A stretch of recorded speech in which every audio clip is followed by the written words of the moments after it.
Commodity live collar show में आप सभी का स्वागत है। मैं हूं स्वाति रायना और इस शो की शुरुआत करते हैं एक बड़ी खबर के साथ। और बड़ी खबर ये आ रही है कि सरकार ने ओपन मार्केट सेल के तहत बिक रहे गेहूं के दाम घटा दिए हैं। बेतहाशा बढ़ते गेहूं के दाम को लेकर अब ये खबर क्या आ रही है, हमारे साथ जी मीडिया संवाददाता अमरीश पांडे है। अमरीश, सरकार ने गेहूं के दाम घटाए हैं, क्या डिटेल्स है आपके पास? बिल्कुल, गेहूं की कीमतें लगातार बढ़ रही थी। इसको कम करने के लिए, इसको नियंत्रित करने के लिए सरकार ने ओएमएसएस स्कीम के तहत घरेलू मार्केट में 30 मीट्रिक टन जो है गेहूं जारी करने की बात कही थी। और अब जाके दूसरी ऑक्शन के बाद अब जाके सरकार ने उस रिजर्व प्राइस को, जो कि 2350 रुपए प्रति क्विंटल तय किया गया था, उसको भी कम कर दिया। यानी कि सरकार ये मान रही है कि जिस तरह से अवेलेबिलिटी बढ़ी है घरेलू बाजार में, गेहूं के दाम कम हुए हैं, आटे के दाम कम हुए हैं और आने वाले दिनों में और कमी आए, इसके लिए सरकार ने रिजर्व प्राइस को भी कम किया है। और साथ साथ एक और सुविधा दी है इसमें कि राज्यों को ये कहा गया है कि वो अगर चाहते हैं तो एफसीआई के गोदाम से सीधा खरीद कर सकते हैं, जिसके लिए उनको कहीं से भी ऑक्शन में पार्टिसिपेट करना है, ऐसी बाध्यता नहीं रहेगी। तो कुल मिलाकर सरकार लगातार इस प्रयास में है कि गेहूं की कीमतें जो है कम हो जाएं, इसके पहले कि प्रोक्योरमेंट का जो सीजन आता है वो आए। और सरकार को भी जो है स्पेस उसमें बनाना चाहती है, साथ साथ मार्केट में वो उस रेंज में इक्वलिटी लाना चाहती है, ताकि ऐसा ना हो कि बढ़ी हुई कीमतों के चक्कर में लोग या फिर जो कंपनियां हैं उनका प्रोक्योरमेंट अलग हो और सरकार का प्रोक्योरमेंट अलग हो। तो इसमें एक साम्यता लाने के लिए सरकार ने ये प्रयास किया है। और इसके साथ साथ जो अगला ऑक्शन होगा वो 22 तारीख को होगा और 22 तारीख को जो ऑक्शन होगा वो इस नए रेट पे यानी कि 2150 रुपए के रेट पे होगा। तो सरकार का लगातार प्रयास यही है कि गेहूं और आटे की कीमतें कम हो और सरकार उसके लगातार प्रयासरत है। जी बिल्कुल, तो ओएमएसएस यानी ओपन मार्केट सेल स्कीम के तहत सरकार ने गेहूं के दाम घटाने का कर दिया है ऐलान। पूरी जानकारी दे रहे थे हमारे सहयोगी संवाददाता अमरीश पांडे। और पहले 2350 रुपए प्रति क्विंटल रिजर्व प्राइस तय किया गया था और उसके बाद हमने देखा 2150 रुपए प्रति क्विंटल प्राइस करने का फैसला सरकार की तरफ से किया गया है। जिस तरीके से हम देख रहे थे गेहूं के दाम में लगातार बेतहाशा बढ़ोतरी हो रही थी, उसको लेकर सरकार ने तुरंत यह कदम उठाया है और यहां पर ओपन मार्केट सेल स्कीम के तहत प्राइस को घटाने का फैसला किया गया है सरकार की तरफ से। अब जो राज्य हैं, खासतौर पर एफसीआई से ऑक्शन के बिना भी गेहूं खरीद सकेंगे, ये एक खबर सामने आ रही है। और अगला ऑक्शन 22 फरवरी को होगा। इस पूरे जो खबर है उसमें मेन बात ये सामने आ रही है। अजय गोयल जी इस वक्त हमारे साथ हैं, MD Shivaji roller flour mills. Ajay ji, बहुत स्वागत करते हैं आपका हमारी इस खास चर्चा में। सबसे पहले आपसे समझना चाहेंगे, बहुत जरूरी हो गया था कि ओपन मार्केट सेल स्कीम के तहत गेहूं के दाम घटाए जाएं? बिल्कुल, देखिए जो गेहूं के दाम है वो ऊपर में जो है 32-33 रुपए तक पहुंच गए थे। अब सरकार ने एकदम ही यू टर्न कर लिया और सारी गेहूं जो है बाजार में दे रही है। और पिछले हफ्ते ही उन्होंने जो है दाम घटाए थे, 23 रुपए 50 पैसा किया था ऑल ओवर इंडिया। अब ये खबर आ रही है कि आज शाम को जो टेंडर पब्लिश होगा उसमें 21 रुपए 50 पैसे ऑल ओवर इंडिया कर दिया जाएगा। इससे गेहूं का बाजार एकदम जो है निचली स्तर पे पहुंच जाएगा। जो साल के शुरू में हुआ था, अब वापस वही बाजार जो है हो जाएगा। क्या क्या इम्पैक्ट कीमतों पे आप देख रहे हैं अजय जी? थोड़ा समझना चाहेंगे आपसे, सरकार के इस फैसले के बाद असर क्या होगा कीमतों पर? कीमतें तो नीचे रहेंगी, लेकिन एट द सेम टाइम जो है कोई इस साल जो है गेहूं की जो है स्टॉकिंग करने पे जो है एनकरेज नहीं होगा। किसानों को भी जो है दाम कम मिलेगा मुझे लगता है इस वजह से। और आगे अगले 3 महीने जो है बाजार काफी नियंत्रण में रहेगा। अजय जी, रिकॉर्ड प्रोडक्शन की उम्मीद जताई जा रही है इस साल। आगे सप्लाई की स्थिति आप किस तरीके की देख पा रहे हैं? सप्लाई की स्थिति तो सुधर चुकी है पिछले हफ्ते से, जब से सरकार ने जो है ऑक्शन में 23 रुपए 50 पैसे से गेहूं देना शुरू कर दिया है। अब तक मेरे ख्याल से 1.4 मिलियन टन जो है 2 हफ्ते में गवर्नमेंट ने रिलीज कर दिया है। अब सप्लाई का कोई कंसर्न नहीं है, नई क्रॉप सामने है, सप्लाई काफी रहेगी अभी तो। जी, धन्यवाद करेंगे अजय जी हमारे साथ ये बातचीत के लिए, चर्चा में शामिल होने के लिए। चलिए अब आगे बढ़ते हैं और कमोडिटी शो की शुरुआत करते हैं। और आपने भी कोई ट्रेड लिया है या फिर करना चाहते हैं तो आप हमें सवाल पूछ सकते हैं। नंबर जल्दी से नोट कर लीजिए, 022-2300-1634 या फिर आप हमें 022-2300-1635 पर भी अपने सवाल पूछ सकते हैं। और 2 खास मेहमान का परिचय करा दें तो इस वक्त हमारे साथ इस शो में शामिल हो चुके हैं केडिया कमोडिटीज के अजय केडिया हैं और पृथ्वी फिनमार्ट के मनोज जैन हमारे साथ हैं। दोनों एक्सपर्ट्स का शामिल होने के लिए शो में बहुत धन्यवाद हम करते हैं। सबसे पहले हम समझे तो कमोडिटी बाजार में चौतरफा गिरावट का माहौल हम देख पा रहे हैं। खासतौर पर सोना, चांदी, क्रूड, मेटल, हर तरफ बस लाल निशान में ही बाजार हैं। दरअसल डॉलर इंडेक्स एक बड़ी वजह है। 6 हफ्ते की ऊंचाई पर इस समय ट्रेड हो रहा है। सीधा असर साफ तौर पर कमोडिटी मार्केट पर इसका दिख रहा है। खासतौर पर सोने के दाम पर बड़ा इंपैक्ट, 400 रुपए से ज्यादा सोने के दाम गिर गए हैं और एमसीएक्स पर खास तौर पर हम समझें तो दाम 55,800 के करीब ट्रेड हो रहे हैं। अजय जी, सबसे पहले आपसे समझेंगे, इतनी तेज गिरावट अचानक गोल्ड में आई है, क्या वजह आप मान रहे हैं? नमस्कार।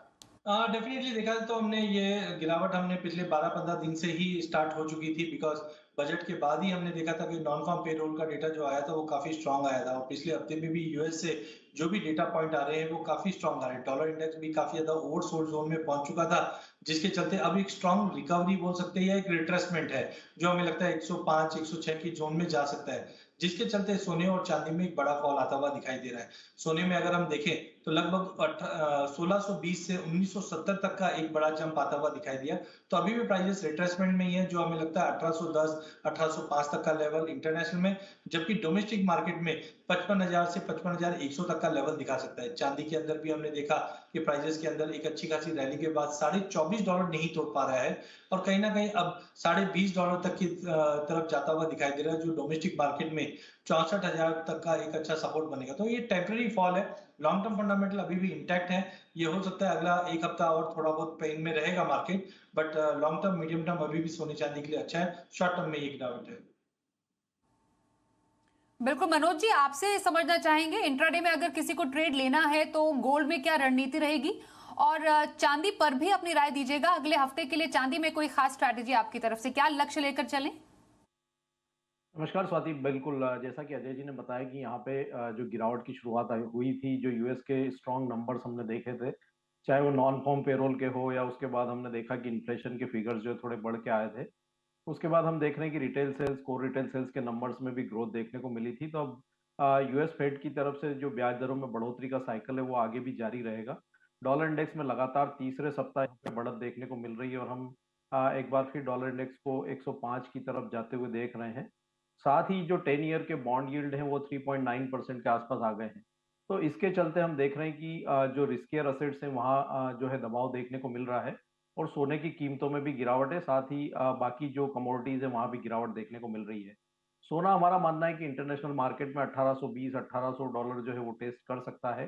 भारतीय बाजारों में भी 55,500 से 55,300 के स्तर यहाँ देखने को मिल सकते हैं। आज इंट्राडे में सोने में 55,980 के स्तर मिले तो बिकवाली करके चले। 56,220 का एक स्टॉप लॉस लगाए, लक्ष्य रहेगा 55,500 का। चांदी में भी हमारा मानना है कि अभी यहाँ पे जो गिरावट है वो कंटिन्यू हो सकती है। हालांकि चांदी ओवरसोल्ड जोन में है तो वर्तमान लेवल पे यहाँ बिकवाली की सलाह नहीं रहेगी। अगर थोड़ी यहाँ बढ़त आती है 65,000, 65,200 के दायरे में, तो फिर वहाँ बिकवाली कर सकते हैं 66,100 के स्टॉप लॉस से। हमारा मानना है कि चांदी भी यहाँ 63,500 तक के स्तर जो है वो नेक्स्ट वीक में दिखा सकती है। तो अभी जो ट्रेंड है गिरावट का वो जारी रह सकता है। बिल्कुल सर, आइए अब कुछ कॉलर से बात करें। गुजरात से जिगर हमारे साथ है। जिगर जी नमस्कार, बताइए क्या सवाल है आपका? नेचुरल गैस में क्या करें इंट्राडे में? इंट्राडे में नेचुरल गैस पर क्या व्यू आपका रहेगा? अजय जी समझना चाहेंगे, क्योंकि हमने देखा दाम करीब 5% तक गिर गए हैं। देखिए, नेचुरल गैस में देखें तो कल इन्वेंट्री के बाद से ही हमने प्राइसेस में गिरावट आती हुई देखी है। नो डाउट यूएस में फ्रीपोर्ट जो टर्मिनल है वो ओपन हो चुका है, जिसकी वजह से प्राइसेस को एक सपोर्ट मिलता हुआ दिखना चाहिए। तो इन्वेंट्री के बाद हमने गिरावट देखी, बट उससे पहले भी अगर हम देखें तो 190 से 220 का एक ब्रॉडर रेंज है। तो आज ये गिरावट है, ये कहीं ना कहीं थोड़ी और बढ़ सकती है, जो 190 तक का लेवल दिखा दे। 190 के करीब से वापस बाइंग लौटते हुए दिखाई देगी। वहां पे इन्हें अगर लॉन्ग पोजीशन है तो एवरेज करना चाहिए 184 के स्टॉप लॉस से। प्राइसेस वापस 202 से लेकर 210 तक का लेवल दिखा सकती है अगले हफ्ते। बिल्कुल सर, राजस्थान से सुंदर जी से भी बात करते हैं। नमस्कार, बताइए क्या सवाल है आपका? नमस्कार मैडम, मैं किसान हूँ। कॉटन पे आगे क्या रहेगा? कॉटन पे आगे के क्या फंडामेंटल्स नजर आ रहे हैं आपको मनोज जी? कॉटन में हम देख रहे हैं कि जो आइस कॉटन फ्यूचर्स है वहां पे लगातार दबाव देखने को मिल रहा है। 88 सेंट वहां पे एक मजबूत रेजिस्टेंस देखने को मिले थे और हमने देखा कि उसके नीचे कीमतें बनी हुई है और आज इनफैक्ट कीमतें जो 81 सेंट के नीचे फिसलती हुई नजर आई है। तो इंटरनेशनल मार्केट में हमारा मानना है कि 78 से 76 जो है वो आइस कॉटन फ्यूचर दिखा सकता है। उस हिसाब से अगर मैं एमसीएक्स की बात करूं तो जो कॉटन अप्रैल कॉन्ट्रैक्ट है अभी जो 63,500 के आसपास चल रहा है, यहाँ पे 62,000 तक के स्तर जो है वो नेक्स्ट वीक में देखने को मिल सकते हैं। तो अगर ये किसान है तो वर्तमान लेवल पे एक बार अपनी पोजीशन को निकाल सकते हैं।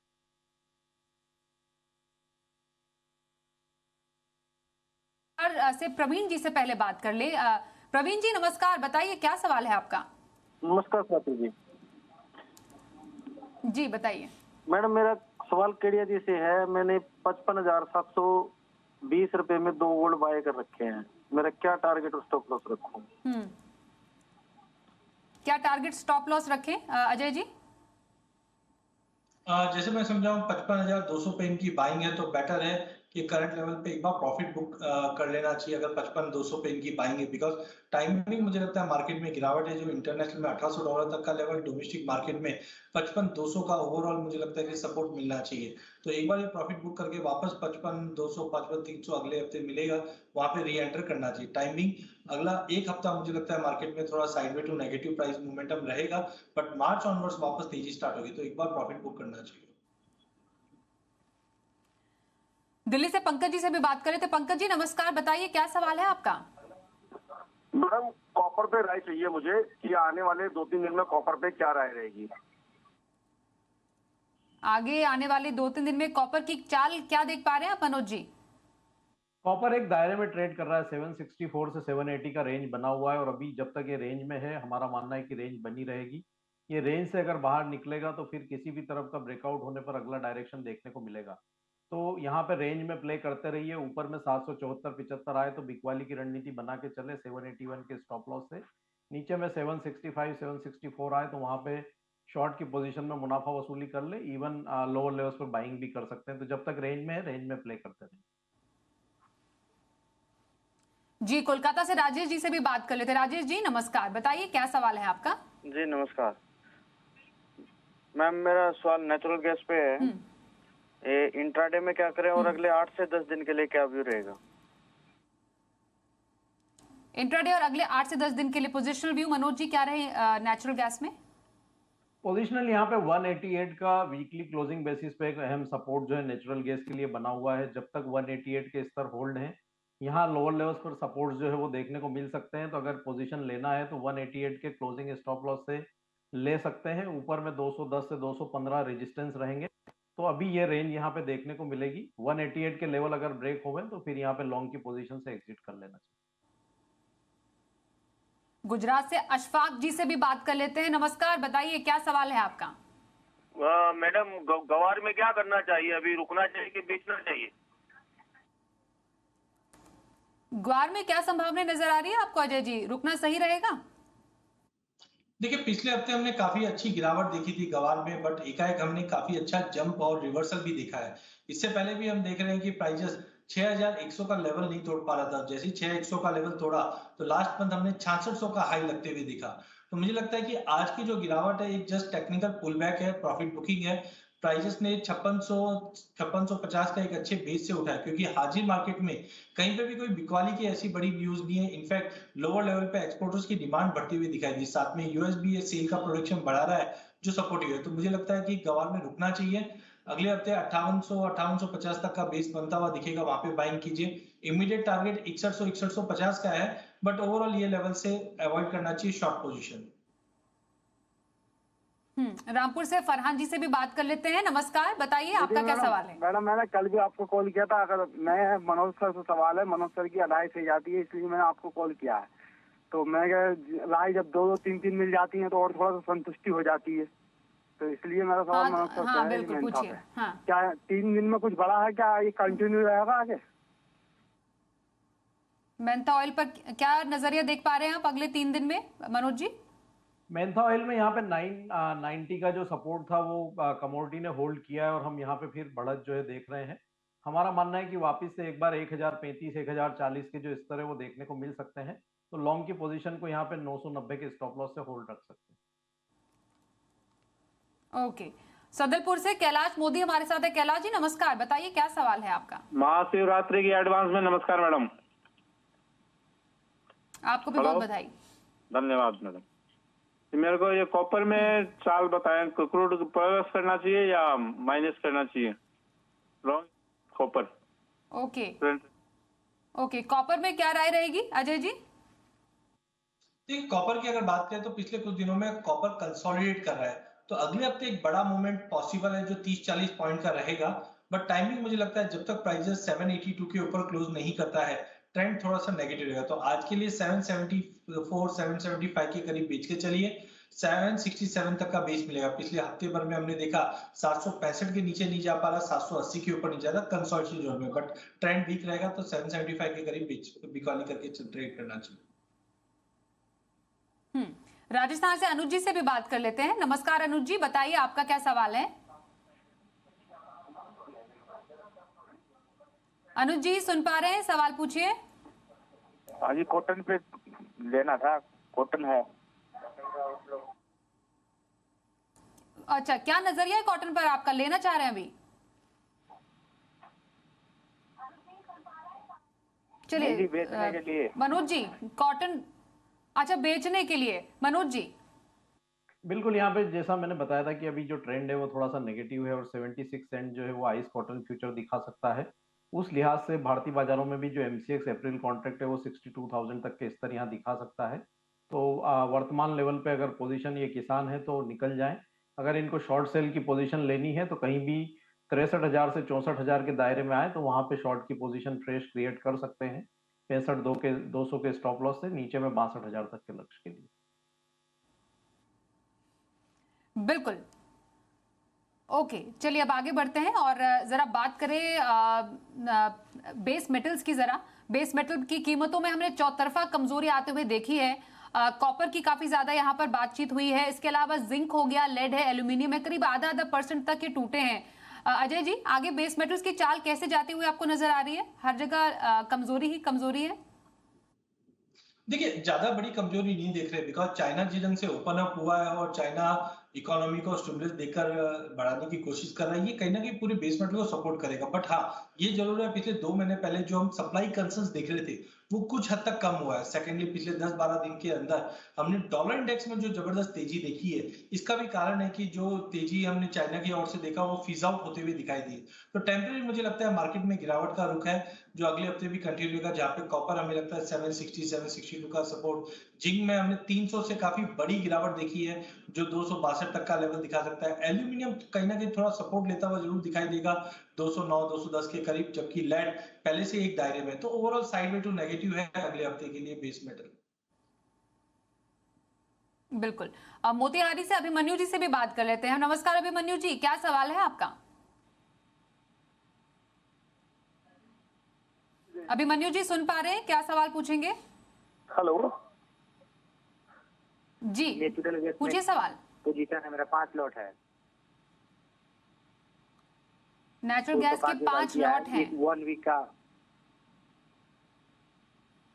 ओके, 1 वीक का नजरिया मनोज जी नेचुरल गैस पर रख रहे हैं, क्या राय देंगे? बिल्कुल, जैसा कि हमने बताया कि 188 यहाँ पे अहम सपोर्ट है, तो उसी का एक क्लोजिंग स्टॉप लॉस मेंटेन करके चले। ऊपर में 210 214 ये रेजिस्टेंस बने हुए हैं, तो उसके आसपास आए तो एक बार जो है लॉन्ग की पोजीशन से एग्जिट ले। 188 का स्तर अगर तोड़ता है तो फिर यहाँ पे लॉन्ग की पोजीशन में एक बार स्टॉप लॉस करके निकलना बेहतर है। जी, अनिल जी से भी बात कर लेते हैं, हमारे साथ एक और कॉलर है। अनिल जी नमस्कार, बताइए क्या सवाल है आपका? नमस्ते मैडम। मक्का पड़ी मैडम हाजिर में, तो उसमें अब और तेजी आने की कुछ गुंजाइश है? और सरसों लेनी चाहिए बेचनी चाहिए? अजय जी क्या लग रहा है, मक्का और सरसों में क्या कर रही हैं? देखिए सबसे पहले अगर हम सरसों की बात करें तो क्रॉप साइज काफी अच्छी है। इंटरनेशनल मार्केट में भी जो पिछले साल सप्लाई को लेके कंसर्न था, ये कहीं ना कहीं अब तक काफी हद तक कम हो चुका है। मस्टर्ड के अराइवल्स को देखते हुए मुझे लगता है प्राइसेस के अंदर कंटिन्यू गिरावट रहेगी। अभी इन दिनों में थोड़ा बहुत सपोर्ट जरूर मिला है, बट हमें लगता है 5500-5600 तक के लेवल हमें आराम से मार्च मिड तक मिलते हुए दिखाई देंगे, जैसे जैसे अराइवल बढ़ेगी। वहीं अगर मक्के की बात करें तो रिसेंटली हमने देखा मक्के में गिरावट का रुख स्टार्ट हुआ है। अगर ओवरऑल देखा जाए तो मुझे लगता है ज्यादा बड़ी गिरावट तो नहीं है, क्योंकि पोल्ट्री इंडस्ट्री से भी डिमांड काफी भरपूर है और थोड़ा बहुत सप्लाई कंसर्न था बीच में। बट अभी मुझे लगता है 2100 का एक बेस बनता हुआ दिखाई देगा। तो टेम्परेरी दोनों ही काउंटर में साइडवे टू नेगेटिव है। खास करके अगर मस्टर्ड की बात करें तो यहाँ पे गिरावट ज्यादा बढ़ती हुई दिखाई दे सकती है। जी, गुजरात से राजेश जी हमारे साथ है। नमस्कार राजेश जी, बताइए क्या सवाल है आपका? हाँ जी मैडम, मेरा सवाल है जीरा में 35,000 कब तक आएगा? जीरे पर राय चाहिए मनोज जी, आपसे जानना चाहेंगे क्योंकि लगातार 5वें दिन हमने बिकवाली देखी है, इनको क्या राय देंगे? जीरे में मेरा मानना है कि अभी जो ट्रेंड है वो थोड़ा गिरावट का है और कंटिन्यू हो सकता है, क्योंकि अब जो नए क्रॉप्स के अराइवल है वो स्टार्ट हो जाएंगे और जो एक्सपोर्ट की डिमांड यहाँ पे लगाई जा रही थी अनुमान, वो उस अनुमान के हिसाब से डिमांड आती हुई नजर नहीं आई है। तो कहीं ना कहीं यहाँ पे कमोडिटी जो है वो दबाव में, अगर 30,200 के स्तर के नीचे जीरा क्लोज कर देता है तो फिर यहाँ पे लगभग 2,000 रुपए की गिरावट जो है शॉर्ट टर्म में देखने को मिल सकती है। तो अभी यहाँ पे ओवरऑल ट्रेंड जो है वो नेगेटिव है। 31,500 यहाँ पे काफी मजबूत रेजिस्टेंस रहेंगे, वो लेवल पार होंगे तो ही फिर यहाँ एक बार बढ़त देखने को मिलेगी। हमारा मानना है कि जीरा पहले एक बार जो है नीचे में 28,800 28,500 ये स्तर जो है शॉर्ट टर्म में दिखा सकता है।